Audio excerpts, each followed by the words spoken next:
Halo teman-teman makers, kembali lagi di channel Thalestronic Academy. Pada kesempatan kali ini kita akan membahas tentang PWM dan TIP 122 transistor NPN Darlington. Keduanya bisa kita kombinasikan untuk melakukan kontrol kecepatan motor. Dalam hal ini kita akan mensimulasikannya dengan fan DC 12 volt. Kita langsung saja simak videonya, yuk!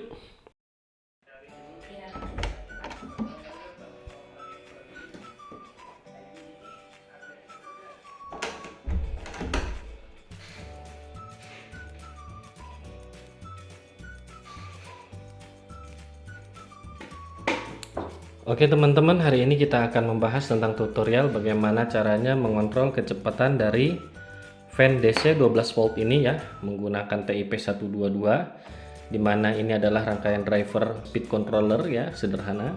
Ini kita etching ya, tujuannya supaya mengurangi kabel. Controllernya kita pakai SP32, kemudian trim potnya kita gunakan untuk trimmer begitu ya. Nah, untuk fan-nya akan kita tenagai dengan power supply 12 volt. Dan primernya akan kita putar ya untuk mengatur PWM value-nya ya, seperti ini. Oke, mari aja kita langsung bahas ya. Oke teman-teman, langsung saja kita bahas TIP 122 transistor ini ya. Ini adalah transistor daya ya, tipe NPN Darlington yang cocok memang untuk sirkuit switching kecepatan rendah ya teman-teman. Nah, TIP 122 ini dapat menangani beban hingga 5 ampere dan 100 volt. Nah, TIP 122 ini memiliki 3 kaki terminal yang kita harus ingat ya, dan harus kita pahami, jangan sampai tertukar. Di antaranya itu adalah ada basis, kolektor, dan emitor. Pada gambar ini adalah package soket dari transistor TIP 122 ya, jenisnya TO220. Dimana pada bagian sinknya ya, di atasnya ini adalah kaki keempat yang berfungsi sebagai kolektor. Nah, kaki-kaki ini jangan sampai tertukar ya. Ini kita menghadap ke atas ya. Jadi yang ada tulisan di bodinya itu TIP 122, maka sebelah kirinya itu adalah pin 1, pin 2, dan pin 3. Pin 1 itu adalah basis, pin 2 itu adalah kolektor, dan pin 3 itu adalah emitor. Nah, simbol dalam skematik elektroniknya itu adalah seperti ini ya, dimana basis ya simbolnya seperti ini ya, kolektor, kemudian ada emitter. Oke teman-teman, untuk bisa kita mengendalikan kecepatan dari fan motor DC, ini kita sediakan skematik seperti ini terlebih dahulu ya, terdiri dari beberapa komponen. Itu adalah satu pieces motor atau fan 12 VDC ya, begitu. Nah, kalau misalnya teman-teman nggak punya motor nih ya, seperti saya nih dalam kasus saat ini, motor sedang dipakai begitu ya, hanya ada fan, itu juga bisa digunakan begitu. Atau misalnya ada lampu RGB gitu ya, atau ada aktuator apapun lah begitu, yang memang bisa kita kontrol secara gradasi begitu ya. Nanti kendalinya itu mungkin bisa kita tambahkan sedikit demi sedikit dan bisa dikurangi sedikit sama sedikit begitu ya. Kemudian kita membutuhkan satu pieces resistor 220 ohm, tentunya transistor NPN Darlington ya, TIP 122. Kemudian power supply ya, 12 volt DC. Ini bisa dalam bentuk baterai, aki, atau misalnya teman-teman punya power supply eksternal, itu juga bisa digunakan begitu ya. Dan tentunya board ESP32 dev kit. Nah, di sini kita bisa lihat ya, ini adalah kaki 1, ini kaki 2 yang tengah nih, dan yang paling kanan ini adalah kaki 3 begitu ya. Teman-teman silahkan merangkai terlebih dahulu ya, sesuai dengan skematik yang telah kita berikan. Di sini di kaki basisnya kita berikan resistor 220 ohm begitu ya. Nah, kemudian kaki yang satunya lagi kita konekkan ke pin GPIO 23 dari ESP32-nya. Pada pertemuan yang lalu saat kita membahas PWM kan ya, kita gunakan pin GPIO 23 ya untuk kita assign ya, untuk mengeluarkan output kontrolnya dari PWM begitu. Nah, si PWM ini sinyalnya akan kita gunakan untuk mengendalikan si transistor. Ya, jadi kecepatan dari motor DC atau fan DC ini akan kita kendalikan dengan menggunakan metode PWM. Jadi kombinasi dengan PWM dengan transistor itu bisa kita gunakan untuk kontrol motor atau fan DC. Kenapa kita butuh transistor? Ya karena memang kalau kita direct control menggunakan SP32 atau microcontroller jenis yang lainnya, itu pin GPIO-nya punya tegangan dan current yang terbatas. Seperti misalnya SP32 hanya levelnya 3,3 volt. Sementara fan-nya 12 volt ya, nanti akan sulit kita untuk menyalakannya begitu ya, mengendalikannya. Nah, si transistor ini ya bisa dibilang sebagai driver ya atau jembatan begitu. Jadi si tegangan DC-nya ini kita masukkan ya melalui si transistor ini ya. Jadi transistor ini seperti saklar sebetulnya ya. On off kan switching ya. On off on off on off on off on off ya dengan frekuensi tertentu, dengan duty cycle tertentu ya, hingga nanti tegangan efektif yang masuk ke motor ataupun ke aktuator itu bisa disesuaikan level tegangannya. Run dan tes. Nah, di sini kita akan menggunakan ESP32 sebagai microcontroller andalan segala umat ya, dan juga di sini ada potentiometer untuk mengatur nilai PWM-nya.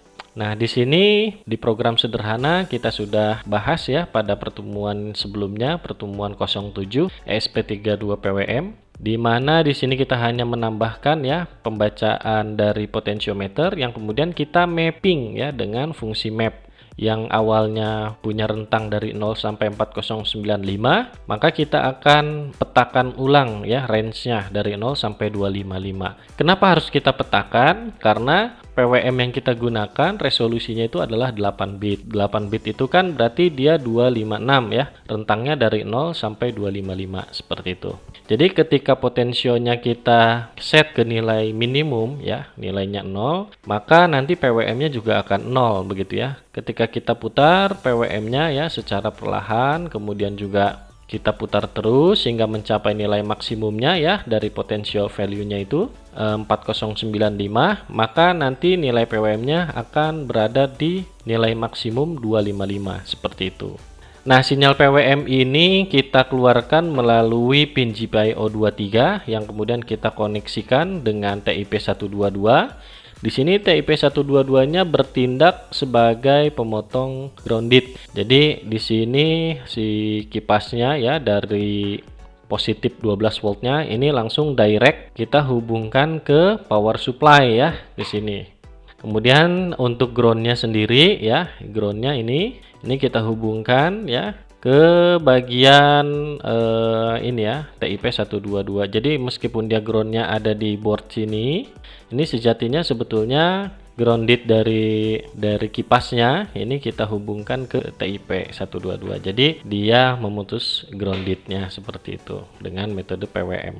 Memang TIP 122 ini tidak bisa mengontrol dengan PWM frekuensi yang tinggi ya, makanya dalam percobaan kali ini juga kita hanya menggunakan frekuensi PM-nya hanya 1000 Hz begitu ya. Nah, teman-teman nanti bisa melakukan percobaan mungkin memvariasikan frekuensi yang digunakan atau misalnya menggunakan resolusi PWM sekian bit begitu ya, karena ESP32 ini bisa diatur juga ke 10 bit dan 12 bit ya, sampai maksimum 16 bit. Kemudian channel yang digunakan juga mungkin bisa digunakan channel yang lain ya begitu. Nah, di sini ada pin LED juga kita sematkan di pin 23 ya, GPIO. Kalau seumpama teman-teman ternyata pengen ada indikatornya begitu ya, itu juga diperbolehkan ya LED-nya. Dalam percobaan kali ini belum saya pasang. Kalau kita mau pasang juga boleh aja ya, tinggal kita cabut aja ininya. Terus kita pasangkan resistornya terlebih dahulu gitu di pin kaki 23. Kemudian kita colokkan lagi ke sini ke TIP-nya. Lalu kita hubungkan ya.